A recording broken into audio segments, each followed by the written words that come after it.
Hi అందరికీ welcome back to my channel I'm Siri. ఈ వీడియోలో చికెన్ బిర్యానీ కంటే కూడా ఎంతో టేస్టీగా ఉండే ఫిష్ బిర్యానీ చేస్తున్నాను.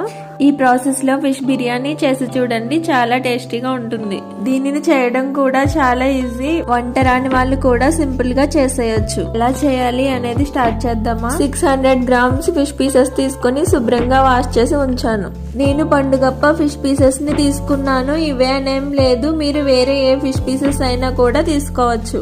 ఫిష్ పీసెస్ అనేవి సన్నగా కాకుండా కొంచెం లావుగా ఉండేటట్టే కట్ చేసుకోవాలి, లేదంటే విరిగిపోతాయి. ఈ పీసెస్ లోకి 1/2 స్పూన్ పసుపు, 1 స్పూన్ కారం, రుచికి సరిపడా సాల్ట్ వేసుకోవాలి. అలాగే నిమ్మకాయలో 1/2 చెక్క నిమ్మరసం వేసుకోవాలి. వీటన్నిటిని ఫిష్ పీసెస్ కి బాగా పట్టించుకోవాలి.